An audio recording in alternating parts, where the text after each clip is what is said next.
Hey everyone, thank you so much for joining me today. I'm excited to teach you a few techniques and give you little words of wisdom about public speaking that I've learned over the years. Today, I'm going to be talking about the very important techniques that we need to begin to practice and make our habit of returning our nervous system back to what I sometimes call ground zero. So the fact is, all of our nervous systems are in a sympathetic state. In other words, fight or flight. So I'll rewind and say that word sympathetic sounds good. So it's often been confusing to me, but actually when we're in that sympathetic state, you might even think you're being sympathetic to other people. Your energy is pulled out of your center. You are in that fight, flight, or freeze state. You are triggered. You are annoyed. You are frustrated. You are angry. And from this place, it's very hard to be present, to communicate effectively, and to have ultimately confidence and executive presence. As you might know and have experience, many people are triggered by having to give a talk or stand up and speak or speak up at a meeting or be asked to introduce themselves. That trigger, whatever that might be for you in your world, will send people, and probably yourself, into a state of fight, flight, or freeze, that sympathetic nervous system state. From there, we cannot make executive functioning decisions. We are not our best self. We have no capacity to be our best self. Something I learned in couples therapy, nothing good happens when you're in a triggered state. So our work in life and in public speaking is to bring our systems down out of that trigger state, out of that fearful state, out of that angry, frustrated, scared state, anxious state, and into a state of parasympathetic nervous system.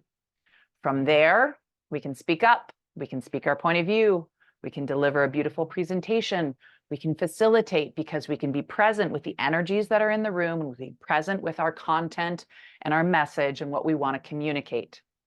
So how do we do this? How do we bring that parasympathetic nervous system state into our day-to-day?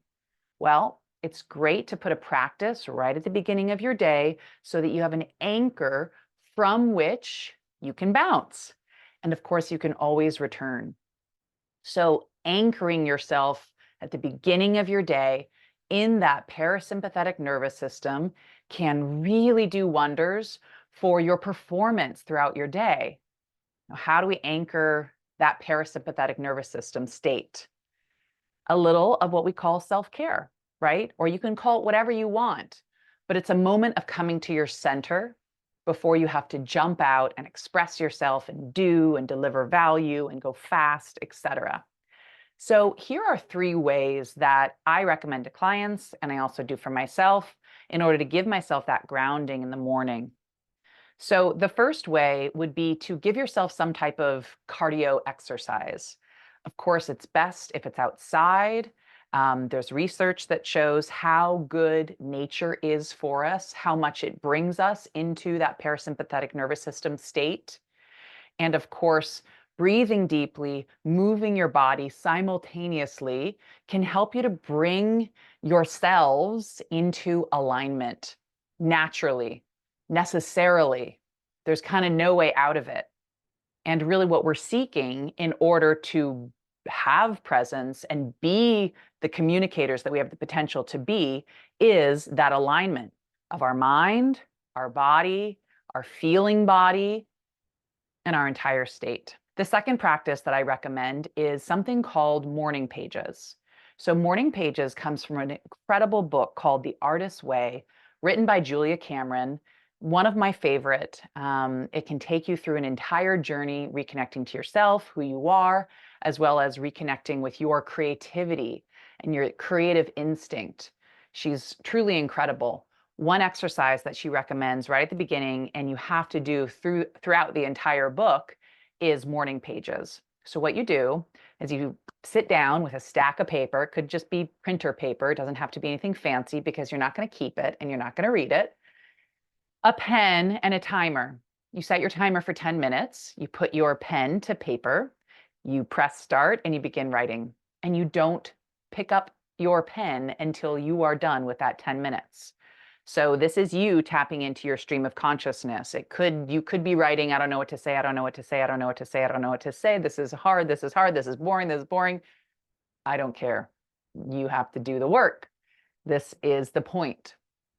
Ultimately, you'll begin to arrive with things that are on your mind, whatever's at the top of the pile in your brain. Maybe something that's been worrying you or upsetting you that you didn't even realize. Maybe something that you really want to focus on, and now you know because it's the top of the stack of your consciousness. So this is a really great exercise to help you to vent and also come into alignment with yourself. All of a sudden, you know what you need to do and what's going on for you. So it's a great tool also for self-knowledge and self-awareness. The third technique is going to be deep breathing. Now, anyone who's worked with me knows how important the breath is, and it continues to be important even in this exercise. So whether you practice something like meditation, use the Headspace app, or practice another form of meditation, the main thing you're doing is connecting in with your breath, aligning your intention, your body with your breath, and most likely deepening your breath and elongating your breath. So you can do something as simple as this. Eyes open or closed, sit still in a comfortable position, don't have any muscle tension, and inhale through your nose to the count of 4 and exhale through your mouth. Do this for 5 to 10 minutes. And all of a sudden, you're back in alignment with yourself. From this foundation that you build in the morning, could be 15 minutes of just doing a simple practice like we just talked about, changing it up every day, but putting it on your calendar so that you do it. From this foundation, you can jump to going quickly, delivering at a meeting, giving a presentation, listening to someone for an hour, and hearing all the things that they need. So you can kind of go out of yourself, but this gives you a place to return back to. When you have this place, you have the potential of having this greater and deeper presence, and you have a potential of being an effective speaker in every single one of your challenging situations. So I hope this helps. Thank you so much for watching. Please pass this video on to anyone who you feel might need it. And I look forward to sharing more videos with you. And of course, if you ever need help, you can just reach out. Mindset is the thing that's getting in your way. A presentation is simply a conversation, a dance that both of you are participating